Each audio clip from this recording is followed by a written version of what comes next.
Elden Ring is a game I had been waiting for since 2019 when I first looked at that E3 trailer.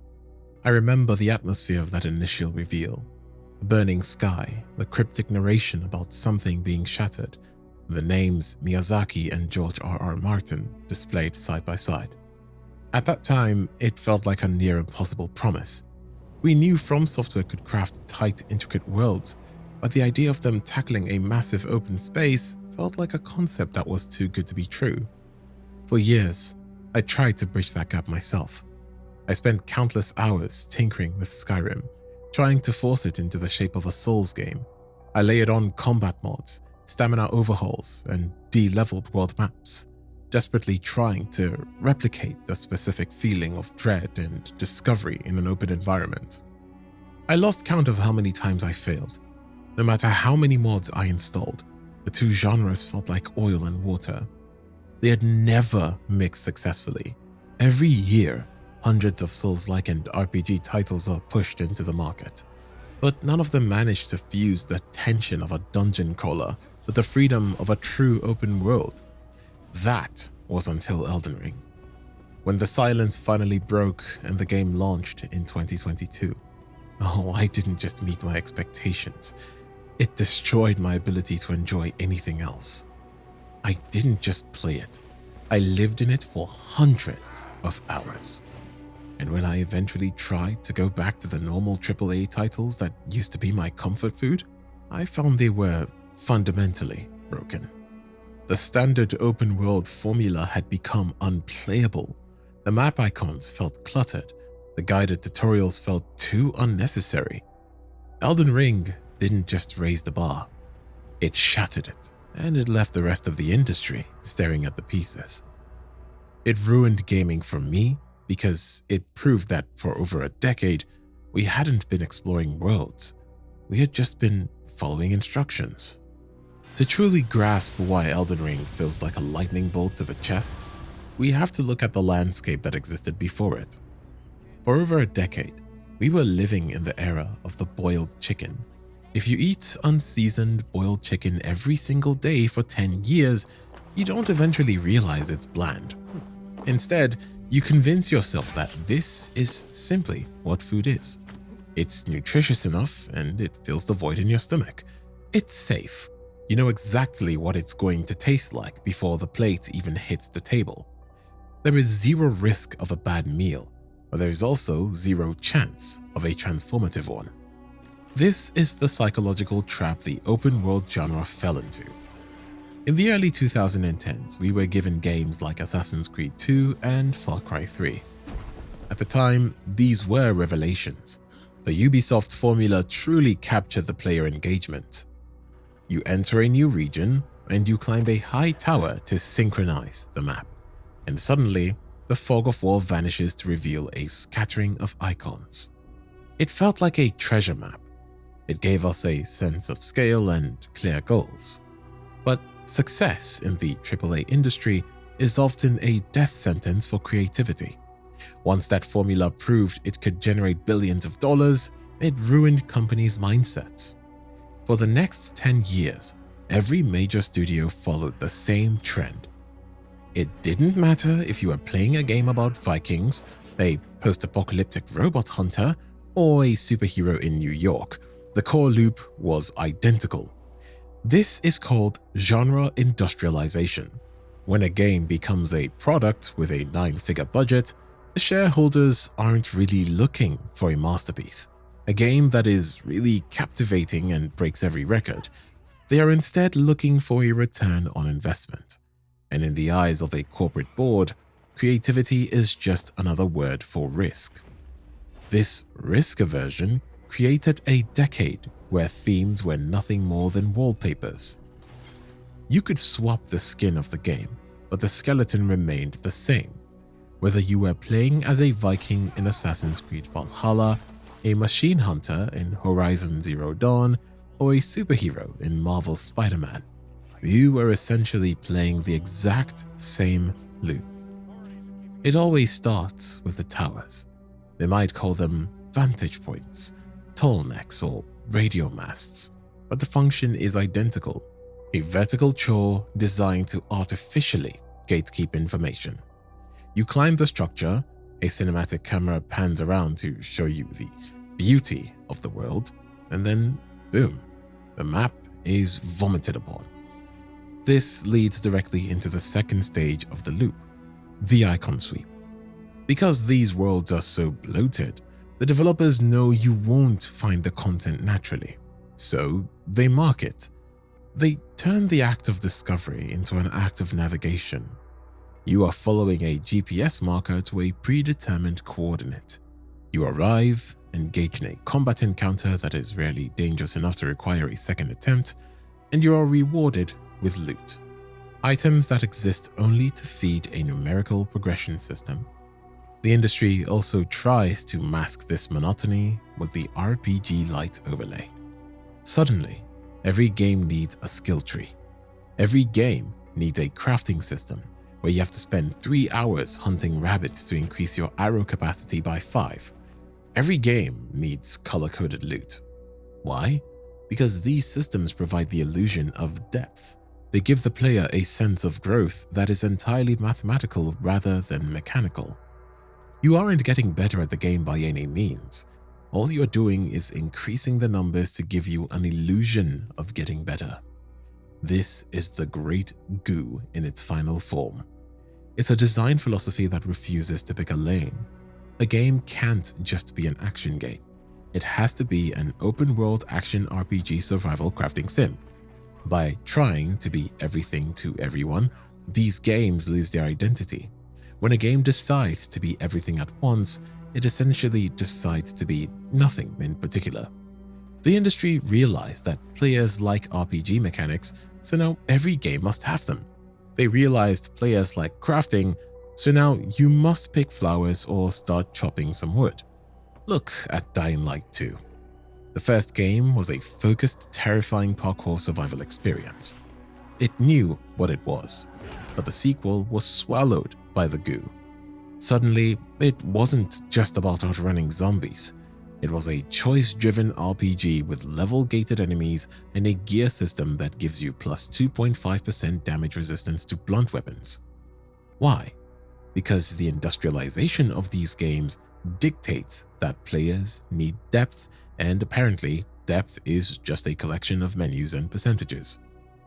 In Ghost of Tsushima, you are a master samurai, a ghost of the shadows, yet you spend a staggering amount of your time following footprints and clearing 56 identical camps. By the 10th camp, you aren't thinking about the Mongol invasion or the plight of the peasants. You are looking at the icons and are calculating the most efficient way to clear these camps. Think about the bandit camp. It is the ultimate filler. It requires zero narrative justification and minimal design effort. You place a few fences, spawn 10 guards, and put a chest in the middle. It's a box to be checked. But when a game has more than 50 of these camps, it isn't giving you more content. It's giving you more work. You stop seeing the guards as characters or the camp as locations. You see them as a barrier between you and a completed map.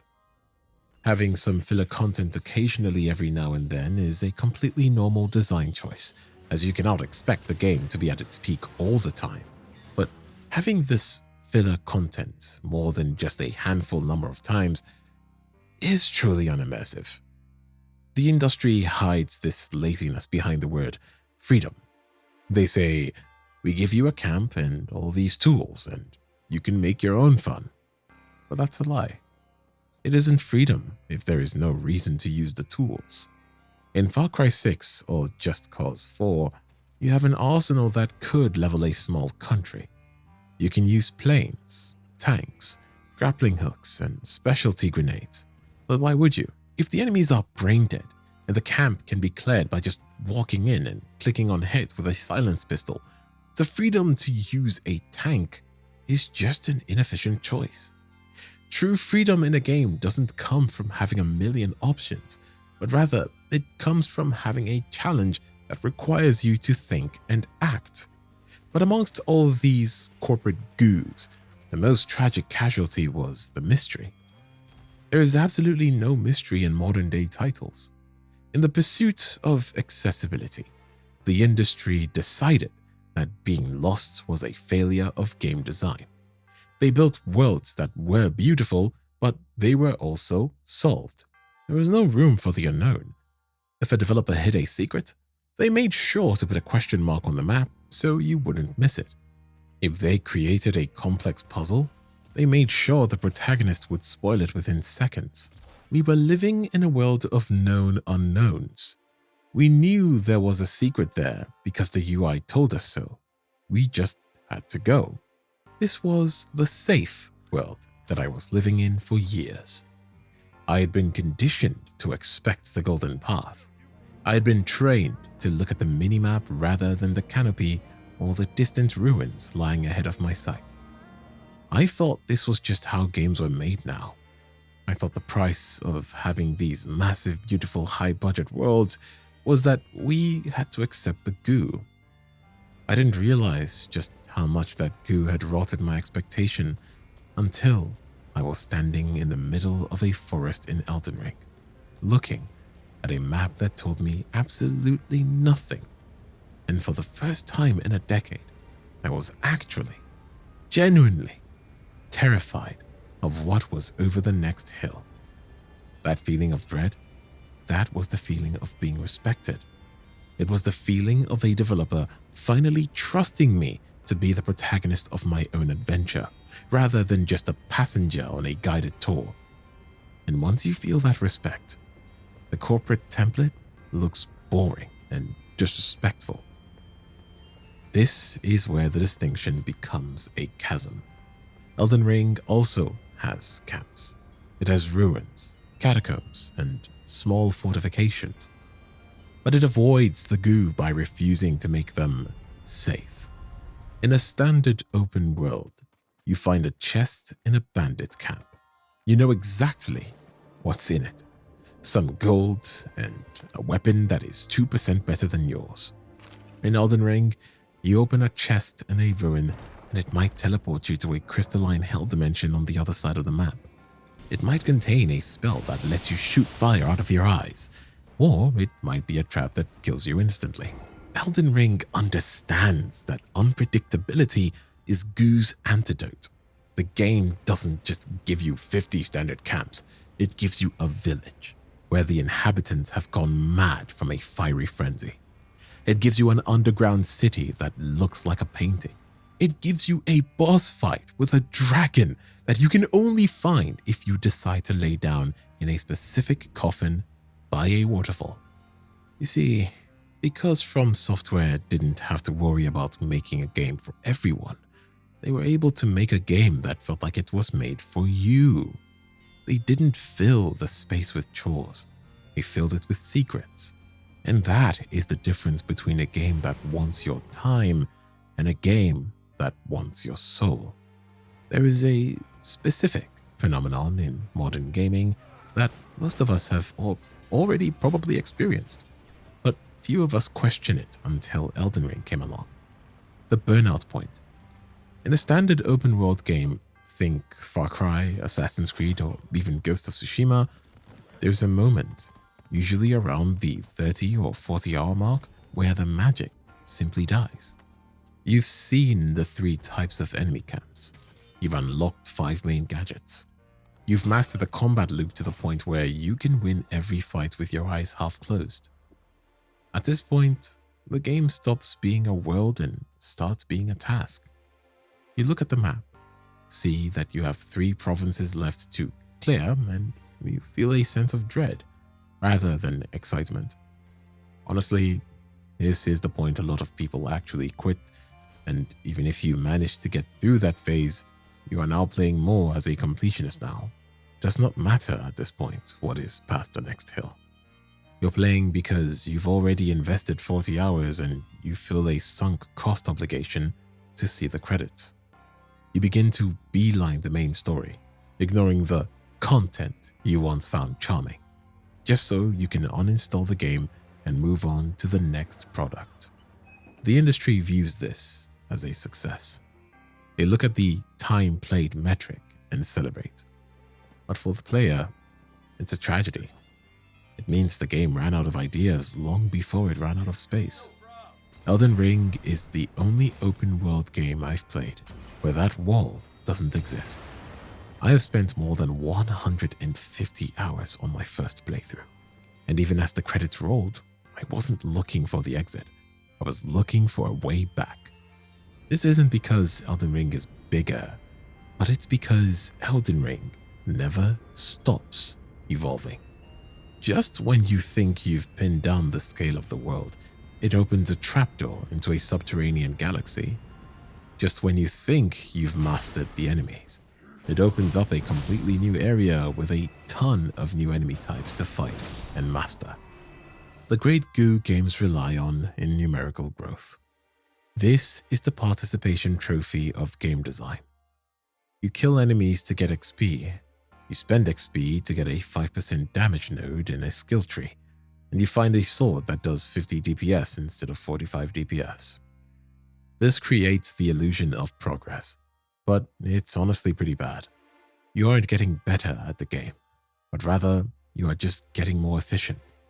You fight a boss at level 10 and lose, then come back at level 50 and win.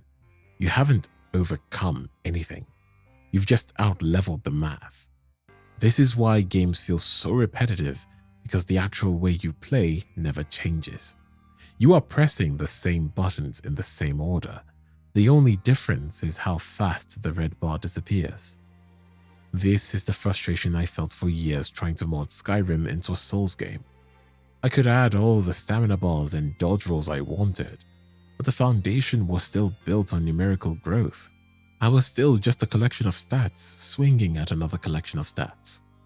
Elden Ring and the Souls genre at large focuses on mechanical growth.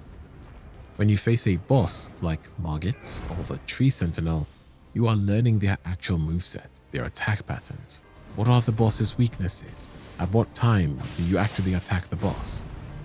It's demanding that you learn a pattern, master a timing, and manage your panic.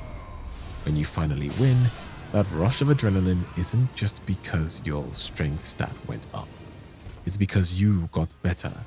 Your heart rate is 120 beats per minute because you realize that you, the human being holding the controller, have grown. That is a feeling the boiled chicken games cannot replicate because they are too afraid to let you fail.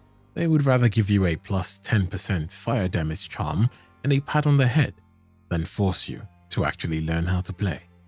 Ultimately, the corporate template has turned gaming into a job. We've been conditioned to clock in to our favorite franchises. We have daily login bonuses, seasonal battle passes, and map checklists that look like an Excel spreadsheet than a world of wonder. We play games to complete them, not to experience them. The industry realized that engagement is easier to manufacture than awe. It's much cheaper to give a player 100 identical bandit camps than it is to just give them one Stormveil castle. They've professionalized our hobby, turning our leisure time into a series of microtasks that keep our hands busy while our minds go numb. Elden Ring ruined this for me because it reminded me of what it was like to be a child playing a video game for the first time. It reminded me that the best parts of a world are the parts that aren't on the map. It reminded me that a game should be a conversation between the developer's vision and the player's curiosity, not a transaction between a customer and a corporation. To understand why the standard open world has become a terminal diagnosis for creativity, we have to look back at the year 2007. When the first Assassin's Creed was released, the synchronization tower was a mechanical marvel. It was a solution to a technical problem. How do you orient a player in a 3D space without a traditional level structure? Climbing a spire to reveal the city below felt like a reward. It was an oriental tool, a way to bridge the gap between the player's limited perspective and the sprawling urban landscape. But the industry learned all the wrong lessons. The corporate gatekeepers didn't see the tower as a tool for immersion.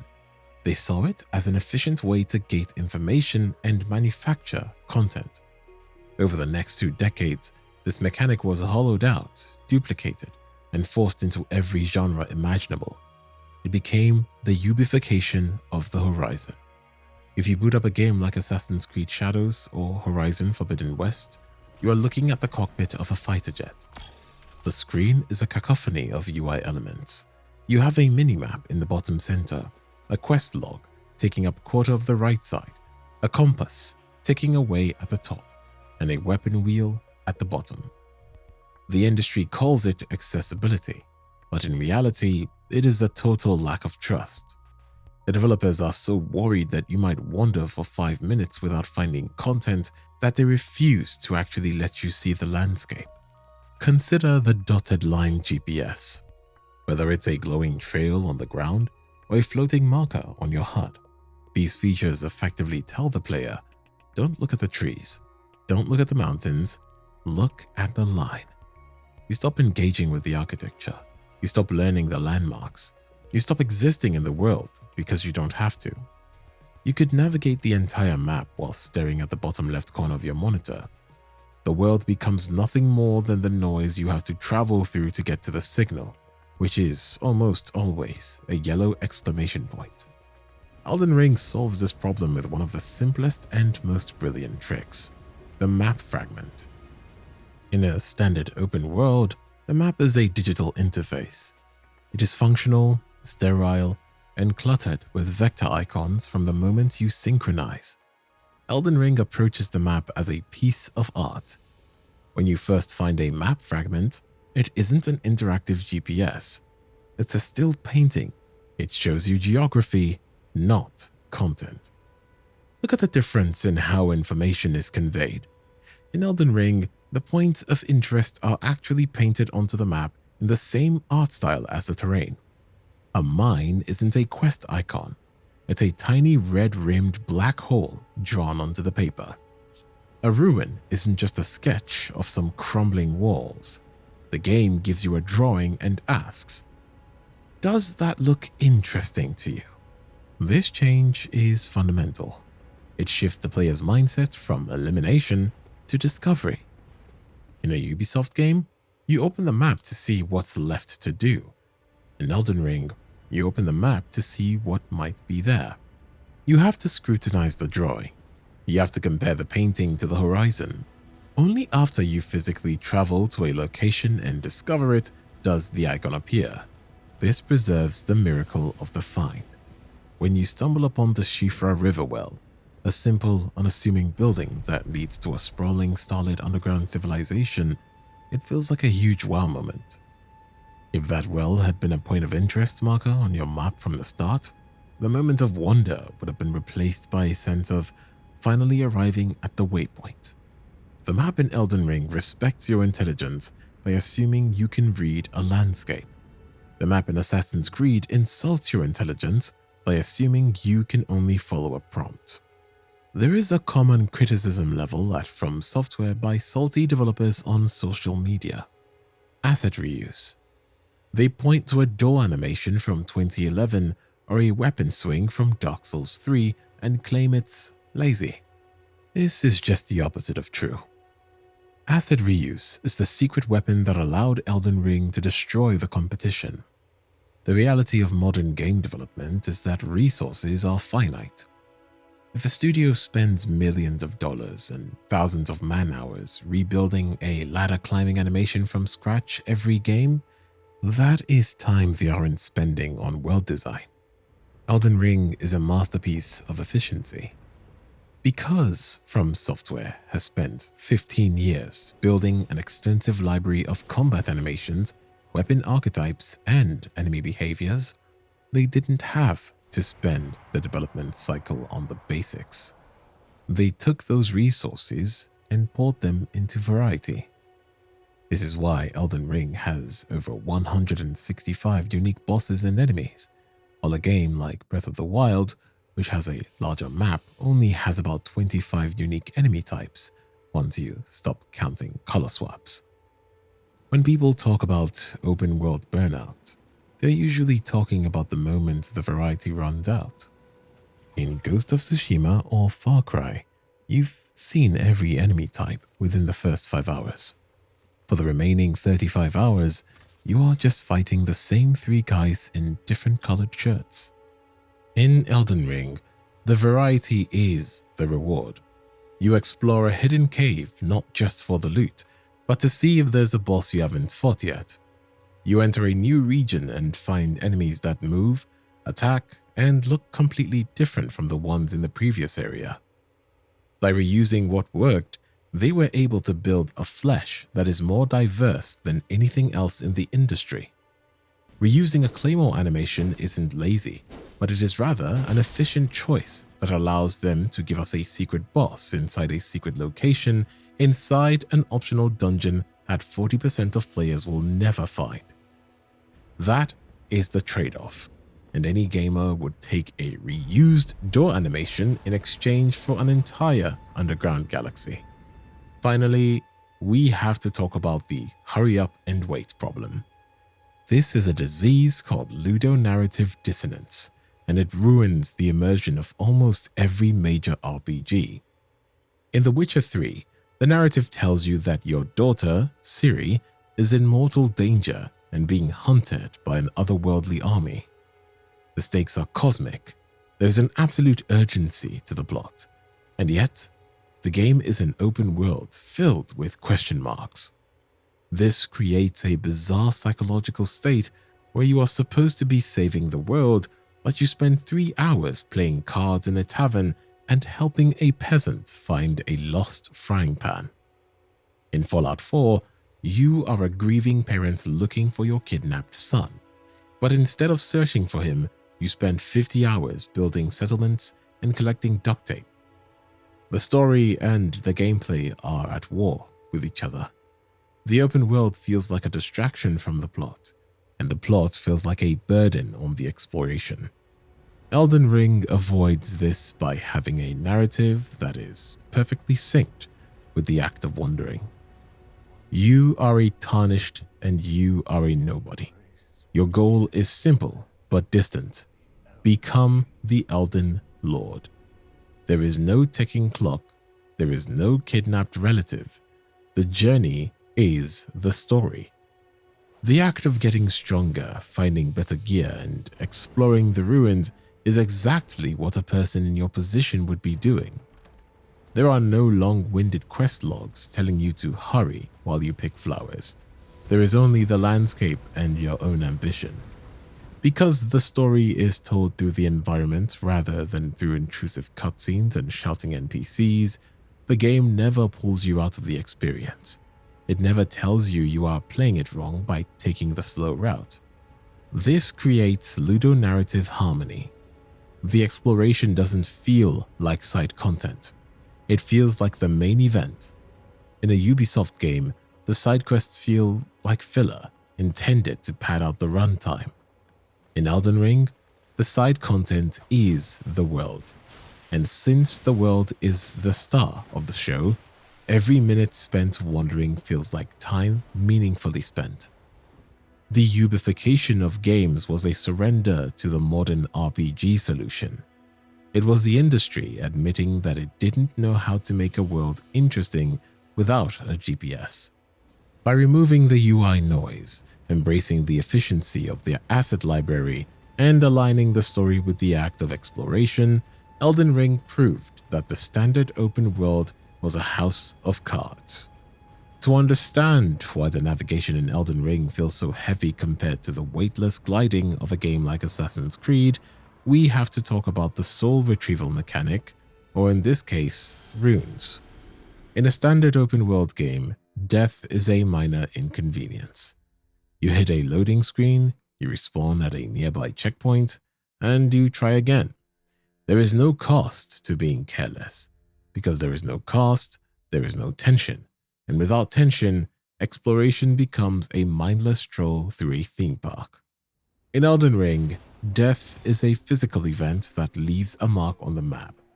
When you die, your accumulated runes, which is your currency for both leveling up and buying gear, are dropped at the site of your failure. They appear on your compass as a small glowing icon. This is the only GPS the game ever gives you, and it is a GPS of your own inadequacy. This creates a unique form of navigation pressure. In a safe game, if I see a terrifying dragon in the distance, I might as well run at it, and if I die, who cares? But in Elden Ring, if I'm carrying 50,000 runes, which is enough for 3 level ups, that dragon is literally a financial risk. Suddenly, I'm looking at the map with a completely different lens. I'm not looking for the fastest route. I'm looking for the safest one. I'm looking at the topography, the tree cover, and the patrol paths of enemies. The rune mechanic forces you to build a relationship with the terrain based on risk management. You find yourself standing on a cliffside, looking at the site of Grace in the distance, and calculating the odds. If I try to jump down those ledges to save time, and I miss, my runes are stuck on a tiny platform halfway down a cliff. Is it worth the risk? In a Ubisoft title, the game wants you to get to the fun as quickly as possible, so it removes the stakes. Elden Ring understands that stakes are fun. By making you navigate back to the site of your death to reclaim your progress, the game forces you to be more careful and observant towards the environment. The most fascinating part of Elden Ring's map design is its one and only concession to handholding: the obelisk. When you first enter a new grayed out area of the map, you'll notice a tiny, almost invisible icon on the parchment. It looks like a small stone pillar. This is the map fragment location. This is the only time the game explicitly tells you, go here if you want information. At first glance, you might think, oh, this is just a Ubisoft tower with a different skin. But the technical execution is fundamentally different. When you synchronize a tower in Far Cry, the game rewards you by taking away your agency. It vomits icons onto your screen, telling you exactly where the treasures, the camps, and the side quests are. The tower solves the region for you. When you find an obelisk in Elden Ring and pick up the map fragment, the game rewards you by giving you context. It doesn't give you icons. It doesn't show you where the bosses are.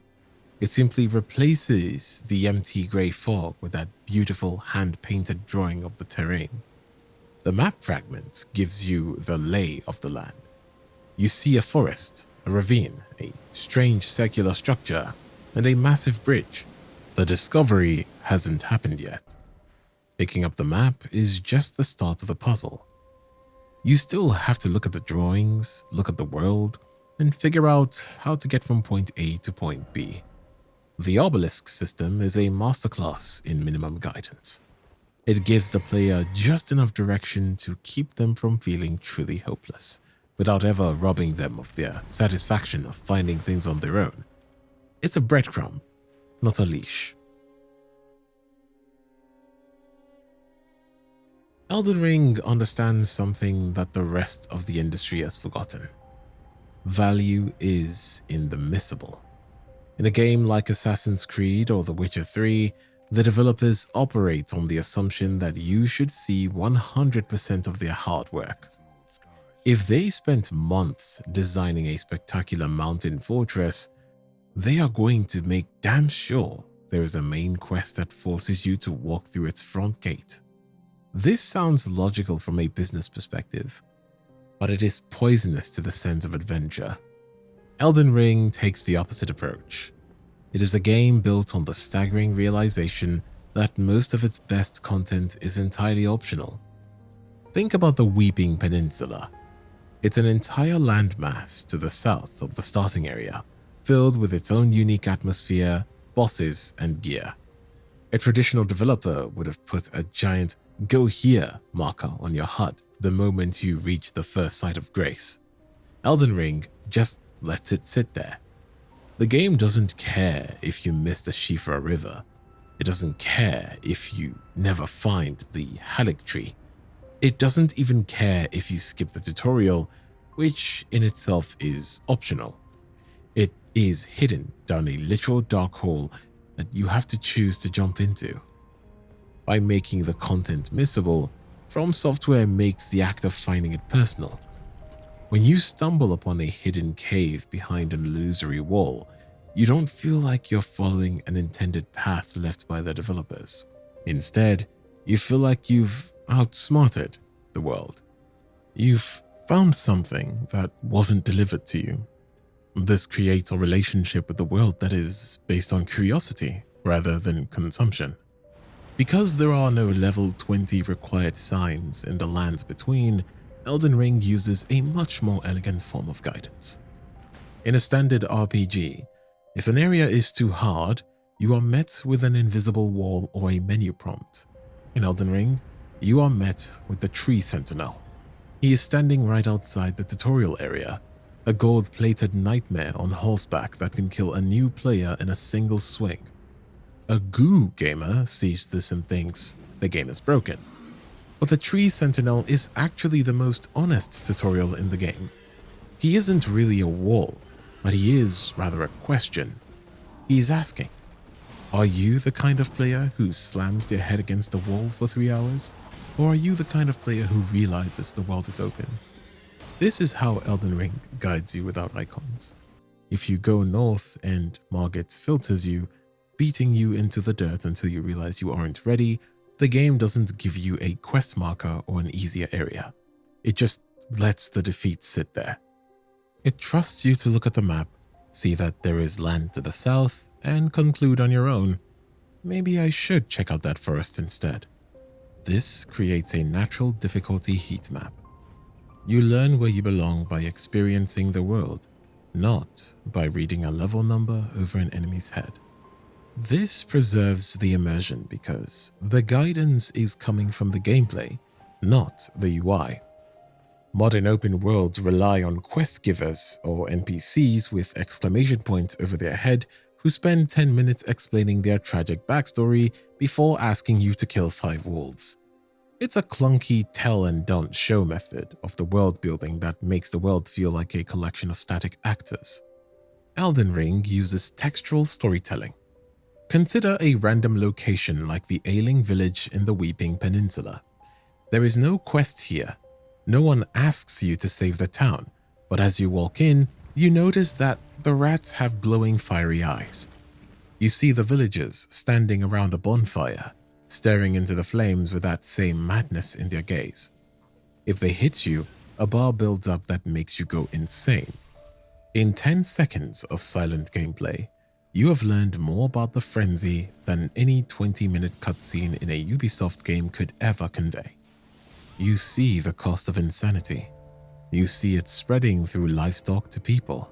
And then, at the end of the village, you find a spell that lets you shoot that same fire from your own eyes. This is why Elden Ring ruins other games. It proves that you don't need a quest log to tell a story. You just need a world with texture. When every item, every enemy placement, and every atmospheric shift is a piece of a larger puzzle, you stop playing for the reward and start playing for the understanding.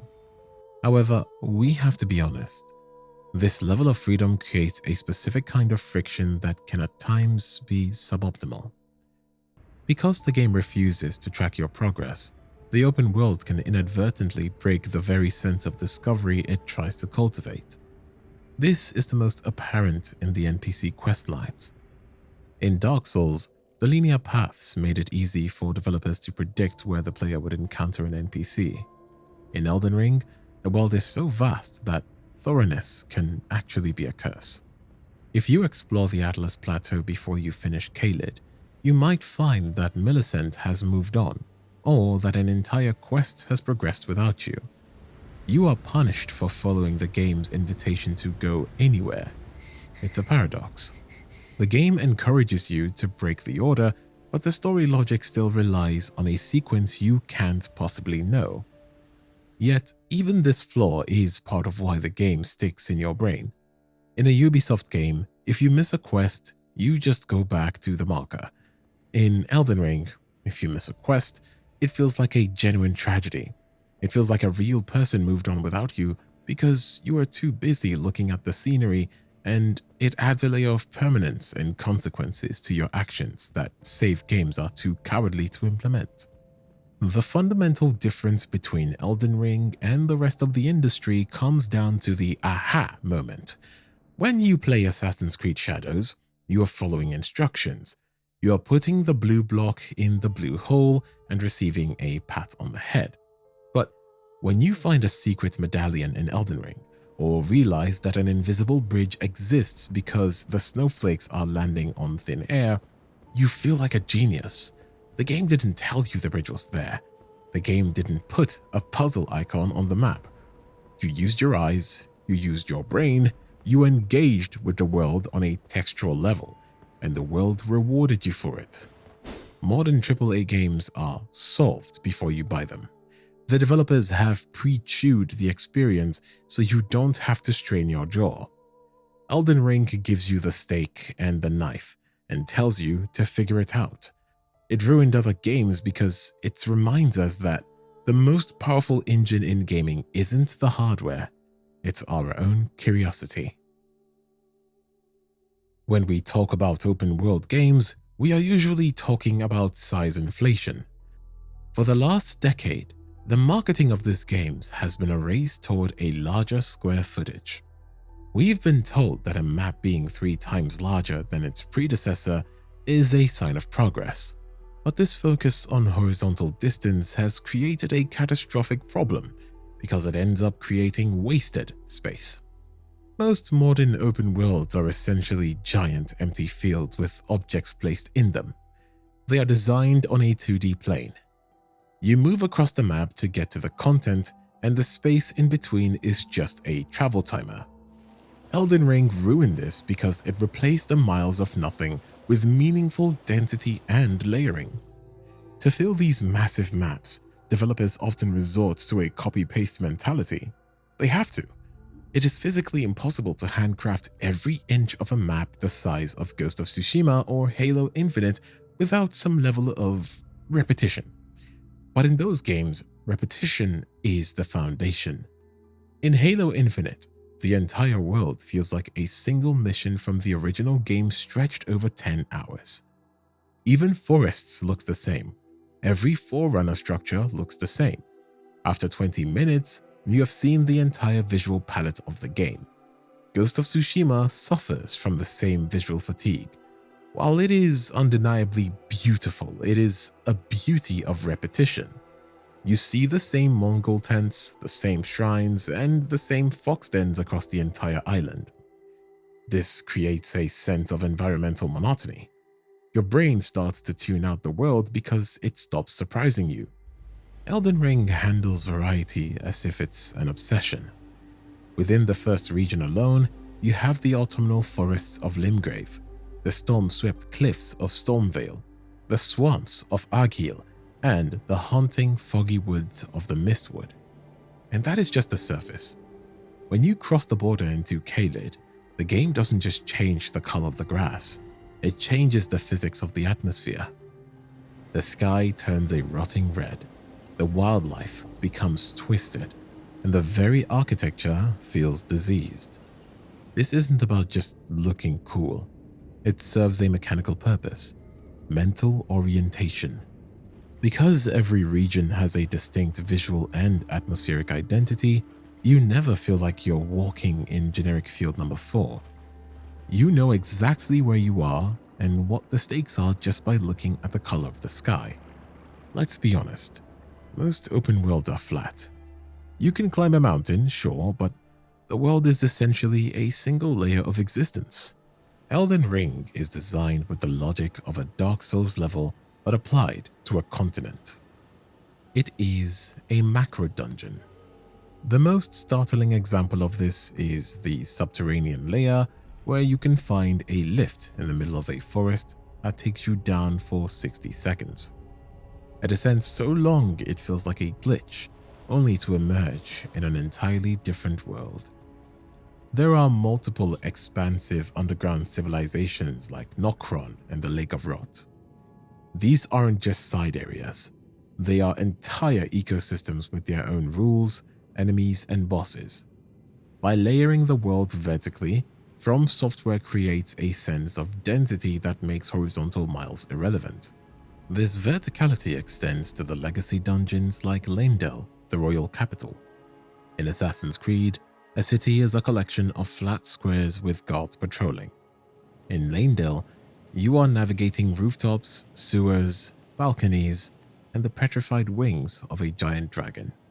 It is a maze designed by a madman, full of shortcuts and secrets that reward you for actually understanding the 3D space. When a world is this dense, you don't need a map that is 100 square miles. You just need a world that never stops revealing itself. The true killer of the open world experience is the lack of enemy variety. This is the diversity deficit. In Breath of the Wild, which is a game many compare to Elden Ring, the developers essentially gave up on enemy design after the first few hours. You have bokoblins, moblins, and lizalfos. To make the game harder, they just changed their color from red to blue to silver. This is the definition of lazy scaling. By hour 40, you have killed 10,000 bokoblins. Combat isn't a challenge anymore, it's a chore. Think about that number. That isn't counting color swaps or slightly larger versions of the same mob. It means that even 100 hours into the game, you are still encountering things you have never even seen before. You walk into a new cave and find a creature made of stars. You walk onto a beach and find a man-sized insect with a sword. This variety ensures that you can never tune out. In Ghost of Tsushima, there are only about 10 normal enemy types in the entire open world. Once you've learned how to parry a Mongol swordsman, you've learned how to beat 90% of the game. In Elden Ring, every new enemy is a new lesson. You have to learn their tells, their rhythm, and their weaknesses. This keeps the mechanical growth we talked about in Chapter 1 alive for the entire duration of the game. Finally, we have to talk about why we explore. In most games, the reward for exploration is trash loot. In Cyberpunk 2077 or The Witcher 3, you find chests constantly, but 99% of the time, that chest contains a sword that is slightly worse than the one you already have, or a crafting component you have 500 of. It is a randomized filler. After a while, you stop opening chests. You stop checking the dark corners because you know the game isn't going to give you anything unique.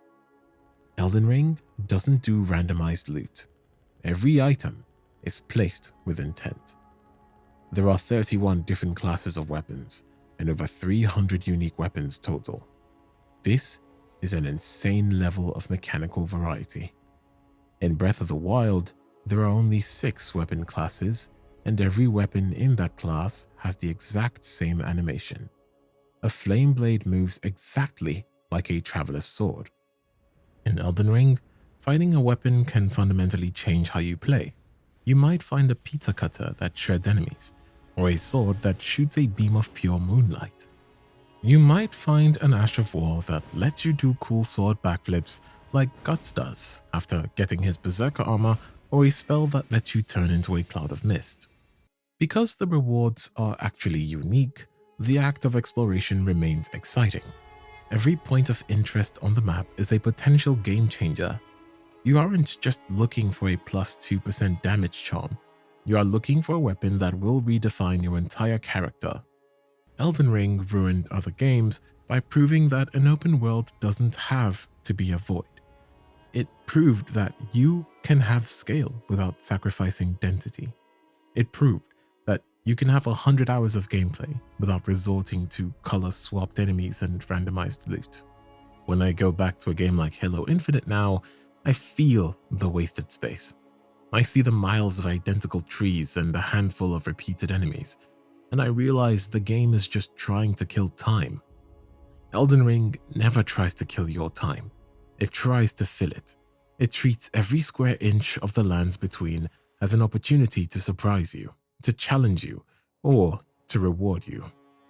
Once you've lived in a world where a secret boss is hidden inside a secret location, inside an optional dungeon, on the second layer of a subterranean map, the standard open world just looks like an empty field.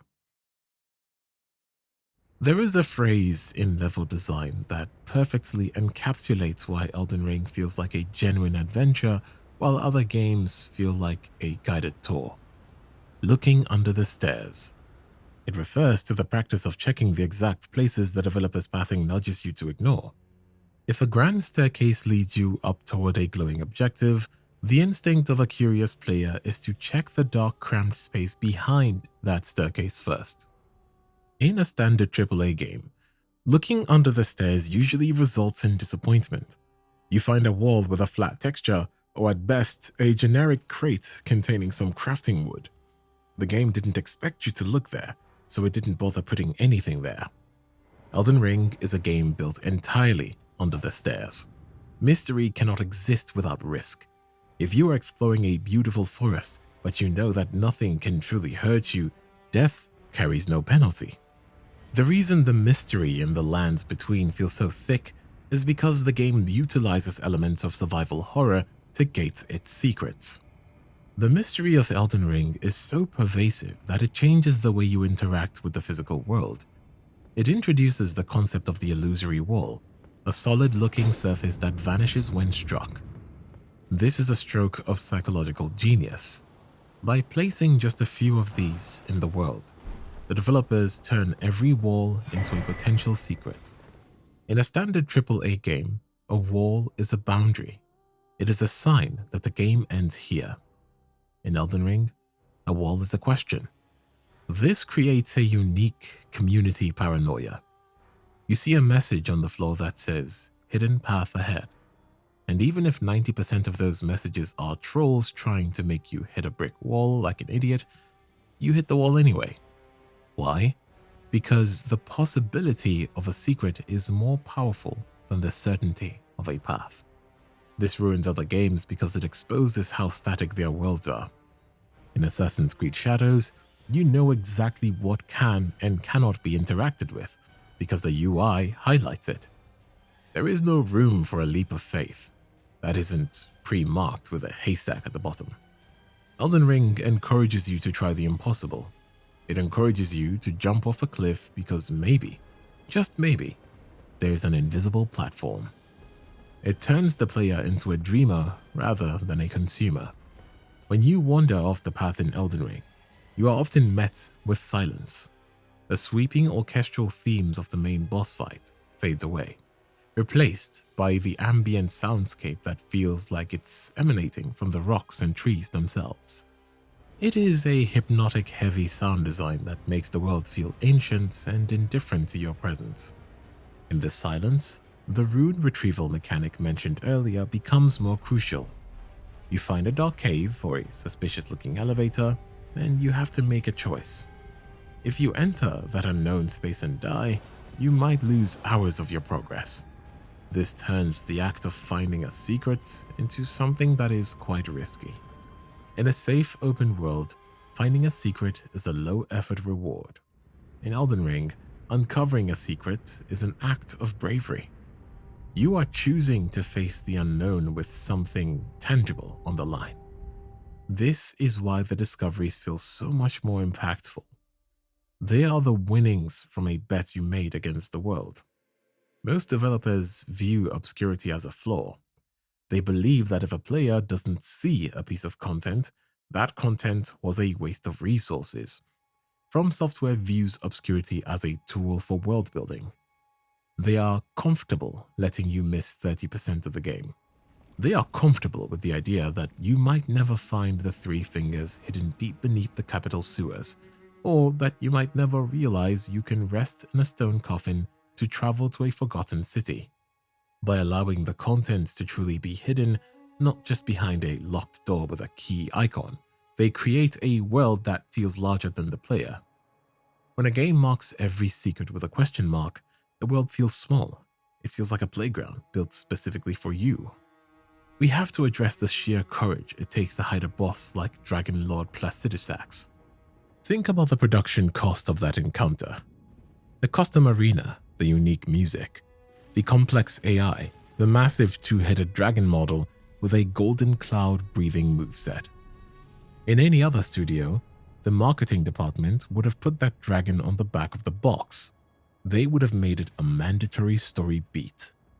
Instead, From Software hid it behind a mechanic that 80% of players will never find without a guide. You have to go to a specific crumbling edge of a late-game city, drop down onto a series of floating rocks that look like out-of-bounds geometry, find a specific indentation in the floor, and choose to lie down. This suggests that the world has secrets so deep that it doesn't even care if you find them. This makes the world feel deep in a way that Goo games can only dream of. While the screen is often empty of UI, it is frequently littered with the phantoms and bloodstains of other players. Walking into a seemingly empty room and seeing dozens of bloodstains on the floor is a chilling, wordless warning. It is the environment telling you others have tried to solve this mystery and failed. Conversely, seeing a message that says, "Hidden path ahead," creates a sense of camaraderie.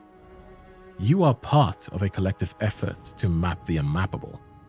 When the community discovered how to access the Havoc Tree or how to complete Rani's intricate multi-layered questline, it didn't feel like we were reading a strategy guide. It felt like we were sharing scrolls in a library. Modern AAA games try to replicate this social aspect with forced multiplayer or live service events, but they miss the point. The strongest social bond in gaming isn't talking to someone on a headset. It's seeing a message left by a stranger that saves your life in a place you thought you were the first to find.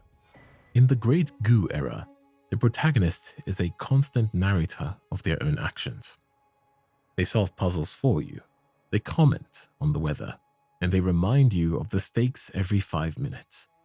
This is done to prevent the player from feeling lost, because the industry has decided that being lost is a negative emotional state. Elden Ring understands that being lost is the beginning of an adventure. When you are lost, you are forced to observe. You start looking at the way the wind blows the grass. You start looking at the architecture to see if a ledge is reachable. You start listening to the distant tolling of a bell. The mystery isn't just a story beat, it's a state of mind. By refusing to give us a backseat driver or a digital leash, From Software restored the dignity of the player. They allowed us to be confused, frustrated, and eventually enlightened. When you finally find your way out of a confusing dungeon or figure out how to bypass a trap, that clarity is yours. The standard open world ruins this by being too loud. It is so busy trying to entertain you that it forgets to let you wonder.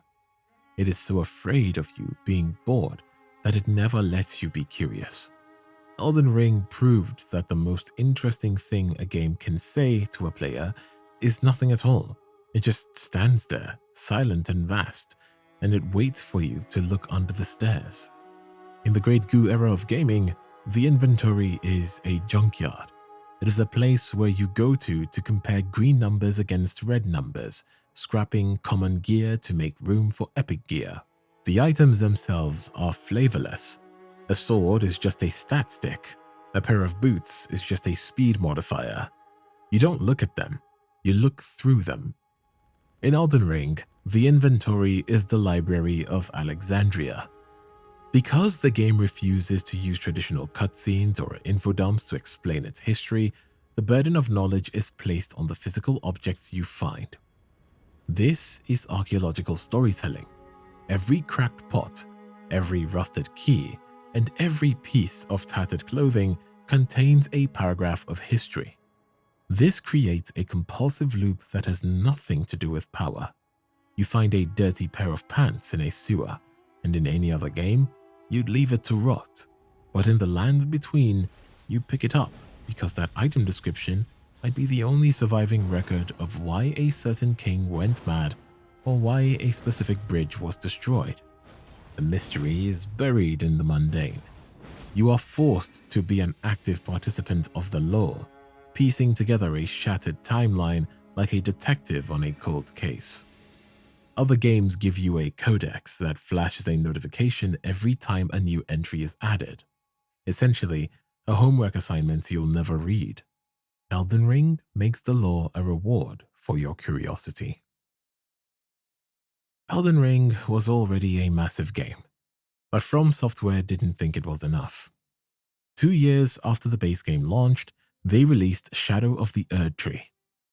Before it came out, Hidetaka Miyazaki sat for several interviews. When asked about the size of the new map, he told reporters it was roughly the size of Limgrave and Liurnia. When the game finally released, everyone realized they had been Miyazaki'd. The map was enormous. It wasn't just a small expansion, it was almost a sequel. It had its own layers, unique geography, and hidden regions that were entirely separate from the base game. It ended up being closer to the size of Limgrave, Caelid, and Liurnia combined. It is rare to see a developer underestimate their own work this much. Usually, the opposite happens. In games like Fallout 76, the market was built on exaggeration.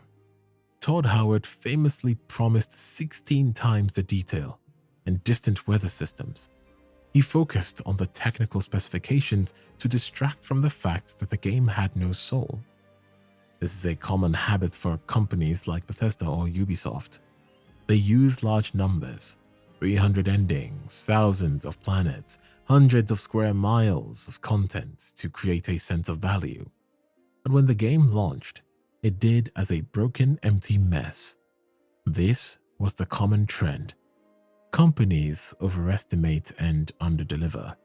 They use big numbers and flashy trailers to sell a product that isn't finished. From Software does not use numbers.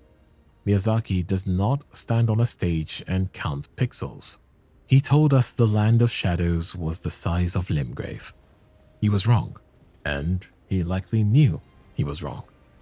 But by understating the size, he allowed the player to discover the truth for themselves. This is the difference between a salesman and an artist. A salesman wants you to buy the promise. An artist wants you to experience the work. By under-promising and then giving players a map that was twice as large as expected, they created a sense of genuine shock. It felt like a massive reward for the community. This honesty is why the studio is respected. They don't need to lie about the scale of their world because the world speaks for itself. In games like Starfield, you are promised a galaxy, but you are given a series of loading screens and empty procedurally generated rocks. The detail is a lie. In Shadow of the Erdtree, the detail is physical. You can touch the walls. You can find a boss sleeping in the pews. Every inch of that underestimated map is hand-placed. There is no wasted space. Also, we have to talk about how other developers value your money. In Diablo 4, Blizzard sells individual horse skins for nearly the price of the entire Shadow of the Erdtree expansion. With that amount of money in Diablo 4, you just get the horse skins. But for $40 in Elden Ring, you get an entirely new world, 8 new weapon classes, and over 80 new spells. This exposes the additional buck mentality. Companies like Blizzard or Riot Games have realized that they don't need to make content to make money. They just need to make vanity. They sell you the appearance of power or the appearance of uniqueness. Elden Ring gives you the actual power. When you find a great katana or the dryleaf arts in the DLC, you aren't just changing your look. You are changing your moveset. You are changing how you interact with every enemy in the game. From Software spent the time to animate these new styles to balance them and to hide them in places that required effort to find. They didn't put them in a store menu with a purchase button. They put them behind a black knight or at the end of a hidden path. This ruins the experience for games like Destiny 2 or Overwatch 2. In those games, the new stuff is always tied to a credit card or a battle pass. In the Land of Shadows, the new stuff is tied to your curiosity. One model treats you like a customer, the other treats you like an explorer. Shadow of the Erdtree is the highest rated DLC in history. For nearly 10 years, that title belonged to CD Projekt Red for the Blood and Wine expansion in The Witcher 3. That DLC was considered the gold standard for how to add content to a game. Elden Ring beat it with a Metacritic score of 95, overtaking the 92 held by The Witcher 3. The expansion was literally the size of a full game. In a world where even small items are sold as Day 1 DLC, Shadow of the Erdtree stands as the total opposite. It is a complete, dense experience that doesn't feel like it was cut from the main game to make an extra buck. The modern standard for large-scale games is predatory. Developers have moved away from making complete works and toward making live services. This is a business term for a game that is never finished, designed specifically to keep you playing for pieces of it every month. Look at Star Wars Battlefront 2 at its release. This is the peak of corporate greed. Electronic Arts designed the game so that iconic characters, the very reason people buy a Star Wars game, were locked. To play as Darth Vader, you either had to grind for 40 hours or pay real money. When the community complained on Reddit, an EA representative famously said the intent was to provide players with a sense of pride and accomplishment for unlocking different heroes. That comment became the most downvoted in the history of the website. It earned a Guinness World Record for the wrong reasons. It exposed the lie. The developers weren't creating content. They were creating paywalls. They were taking a finished product, carving out the most desirable parts, and selling them back to the audience. In games like Mass Effect 3, this reached a breaking point with the From Ashes DLC. It was available on day one. It featured a character named Javik, who was a Prothean, the most important race in the game's entire lore. If you didn't buy the DLC, you missed the most significant revelations in the story. This wasn't additional content. It was the heart of the narrative, cut out and sold for some additional bucks. And then there is the live service trap. Games like... I can't believe you're making me mention this. Games like Suicide Squad Kill the Justice League or Marvel's Avengers were designed to be live service. The idea is that the game will grow over time, but this is almost always a cover for launching an unfinished product. They give you a small slice of the game and promise that the rest is coming in future updates. These updates are often thin. They add a few missions, a new character that plays like the old ones, and a lot of new things to buy. It is a slow, agonizing way to play the game. You are always waiting for the fun to arrive. Elden Ring arrived finished. The DLC arrived as a massive standalone achievement. There was no roadmap. There were no Season 1 announcements. From Software doesn't need to keep you on a leash because they know the world is strong enough to bring you back on its own. They don't use daily challenges to force you to log in. They use a sense of wonder. When you look at the live service model, you see a desperate attempt to stay relevant. When you look at Shadow of the Erdtree, you see a developer that is so confident in their work that they can disappear for 2 years, say almost nothing, and then release a masterpiece that dominates the conversation for months. They don't need to trick you into playing. They just need to make a game that is worth your time. The industry justifies these tactics by calling them engagement. They release small DLC packs, skins, and battle passes to keep the audience playing. But this engagement is often artificial. In The Sims 4, they have reached a level of absurdity where they sell stuff packs for expansion packs. You are paying for content that requires you to have already bought other paid content. It is a pyramid scheme of digital items. These tactics treat the player like a walking wallet. The goal is to get the additional bucks at every possible turn. They use the fear of missing out or FOMO to make you buy things you don't need. They turn a hobby into a series of microtransactions. Elden Ring demolishes this model. When you buy Elden Ring, you get everything. There are no time savers to buy in a store. There are no daily login bonuses to keep you addicted. There are no exclusive pre-order bosses. You get over 100 bosses, 300 weapons, and a world that takes 100 hours to see, all on day 1. When they released Shadow of the Erdtree, they gave us a map that was deeper and more complex than most full games released in the last 5 years. They didn't have to. They could have just sold us 10 small dungeon packs over 2 years for the same price. They could have sold us the weapon classes one by one. Instead, they waited. They put in the work to build something that felt like a gift. Elden Ring gives you every bit of bang for your buck. It is like a slice of lemon that you've already squeezed for juice. Most companies would throw it away. From Software keeps squeezing until the final drops of flavor are out. They give you those last meaningful moments that most developers are too lazy or too greedy to provide. One of the most disrespectful things a developer can do is sell you the ending of their story as DLC. In Asura's Wrath, the true ending of the game was sold separately. In Destiny, the plot only moves forward if you keep buying the yearly expansions. Without the additional content, the story you already paid for remains incomplete. Elden Ring's base game has a complete, satisfying conclusion.